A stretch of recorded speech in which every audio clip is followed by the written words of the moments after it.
காஞ்சிபுரம் மாவட்டம் எடமச்சி கிராமத்தில் கல்குவாரி அமைப்பதை கண்டித்து தமிழ்நாடு விவசாய சங்கங்களின் கூட்டியக்கம் சார்பில் காஞ்சிபுரத்தில் கவன ஈர்ப்பு கண்டன ஆர்ப்பாட்டம். காஞ்சிபுரம் மாவட்டம் உத்திரமேரூர் தாலுகா எடமச்சி கிராமத்தில் ஏரி, குளம், குட்டை, காடு, விவசாய நிலங்கள் உள்ளிட்டவைகளையும் விவசாயிகளின் வாழ்வாதாரத்தை அழிக்கும் வகையில் கல்குவாரி அமைப்பதற்கு மாவட்ட நிர்வாகம் அனுமதி அளித்துள்ளது.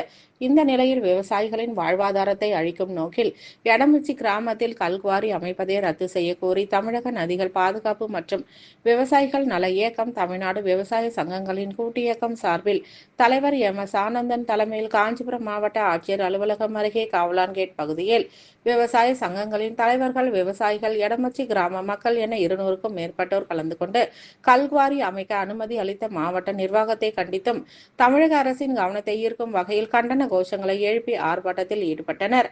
ஆர்ப்பாட்டத்தில் கலந்து கொண்ட தமிழ்நாடு விவசாய சங்கங்களின் கூட்டியக்கம் தலைவர் காவிரி தனபாலன், எடமச்சி கிராமத்தில் நீர்நிலைகளை அழித்து கல்குவாரி அமைப்பதற்கு எதிர்ப்பு தெரிவித்து பேசியதோடு, கோடை காலத்தில் தாகத்தை தீர்க்கக்கூடிய உணவாக விளங்கிய தர்பூசணியை ஏதோ ஒரு பன்னாட்டு கம்பெனியின் தூண்டுதலின் பேரில் உணவு பாதுகாப்பு அலுவலர் தர்பூசணியை கலப்படம் செய்யப்பட்டுள்ளதாகவும், ஊசி செலுத்தி நிறம் ஏற்படுத்துவதாகவும் சொல்லிய நிலையில் மறுநாள் திருத்தி பேசி உள்ளார். சொல்லிய அலுவலர் கடைசி வரை அவ்வாறே நின்று இருக்க வேண்டும்.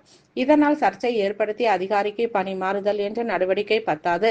அதனால் ஒட்டுமொத்த தமிழ்நாட்டில் உற்பத்தி செய்த தர்பூசணி விவசாயிகள் பாதிக்கப்பட்டு இருக்கின்றனர். அதனால் பாதிக்கப்பட்ட விவசாயிகளுக்கு ஏக்கருக்கு 70,000 ரூபாய் இழப்பு ஏற்பட்டு இருக்கிறது. இதனால் கருத்தில் கொண்டு தர்பூசணி பழம் குறித்த சர்ச்சைக்குரிய அறிக்கை வெளியிட்ட அலுவலர் மீது பணி நீக்கம் செய்யும் நடவடிக்கை மட்டுமில்லாமல் பாதிக்கப்பட்ட விவசாயிகளுக்கு முழுமையான இழப்பீடு ஏக்கருக்கு 70,000 ரூபாயை தமிழக அரசு கொடுக்க வேண்டும் என தமிழ்நாடு விவசாய சங்கங்களின் கூட்டியக்கம் தலைவர் காவிரி தனபாலன் கோரிக்கை விடுத்தார்.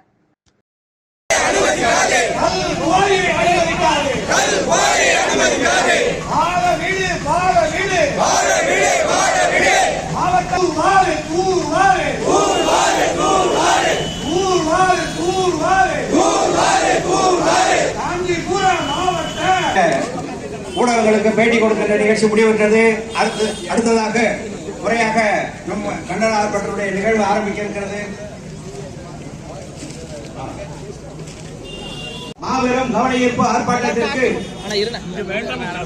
பெருங்கருணை மு. வெங்கடேசன் அவர்களே, காவிரி பாதுகாப்பு சங்கத்தினுடைய துணை செயலாளர். ஆனா யாரோ ஒரு தனிநபர் கொள்ளையிடுவதற்கும் கொள்ளையடிச்சிட்டு போறதுக்கும் உச்சநீதிமன்றத்தினுடைய உத்தரவுக்கு முரணாகவும் வனத்துறையினுடைய செயல்பாட்டுக்கு எதிராகவும் உச்சநீதிமன்றத்தினுடைய மேய்ச்சல் புறம்போக்கு நிலங்களை காப்பாற்றணும் அப்படிங்கிற சட்டத்துக்கு முரணாகவும் நீர்நிலைக்கு அருகே எந்த விதமான குவாரிகளையும் அனுமதிக்க கூடாது என்கின்ற உச்சநீதிமன்ற தடைக்கு முரணாகவும் இன்றைக்கு இந்த அனுமதி வழங்கப்பட்டிருக்கு.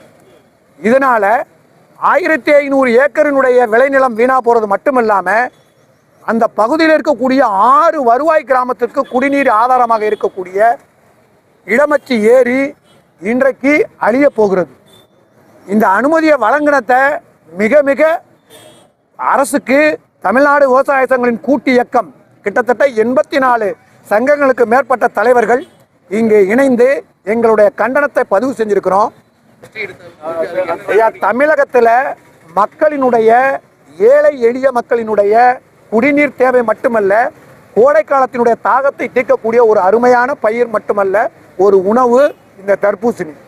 இந்த தர்பூசணியை ஏதோ ஒரு பன்னாட்டு கம்பெனியினுடைய தூண்டுதலின் பேரில் உணவு பாதுகாப்பு அலுவலர் அதில் கலப்படம் செய்யப்படுவதாகவும் ஊசி செலுத்தி நிறத்தை ஏற்றப்படுவதாகவும் சொன்னார். சொன்னவர் மறுநாள் பல்கி அடிக்கிறார். ஒன்று சொன்னவர் கடைசி வரைக்கும் நின்றுக்கணும், ஆனால் கடைசி வரைக்கும் நிற்காம மறுநாள் அப்படி இல்லைன்னு ஒரு தகவலை சொன்னதின் பேரில் அவர் மேலே எடுத்திருக்கிற நடவடிக்கை மாறுதல் என்பது பத்தாது. இன்னைக்கு அதனால ஒட்டுமொத்த தமிழ்நாட்டினுடைய உற்பத்தி செய்த தர்பூசணி விவசாயிகள் பாதிக்கப்பட்டிருக்கிறாங்க. அவங்களுக்கு ஒரு ஏக்கருக்கு 70,000 ரூபாய் இழப்பு ஏற்பட்டிருக்கு. இதை கருத்தில் கொண்டு அந்த அறிக்கை வெளியிட்ட அலுவலர் மீது நடவடிக்கை பணி நீக்கம் செய்வதோடு மட்டுமல்லாமல் பாதிக்கப்பட்ட விவசாயிகளுக்கு முழுமையான இழப்பீடு ஏக்கருக்கு 70,000 ரூபாயை தமிழக அரசு கொடுக்கணும் அப்படிங்கிற கோரிக்கையை வச்சு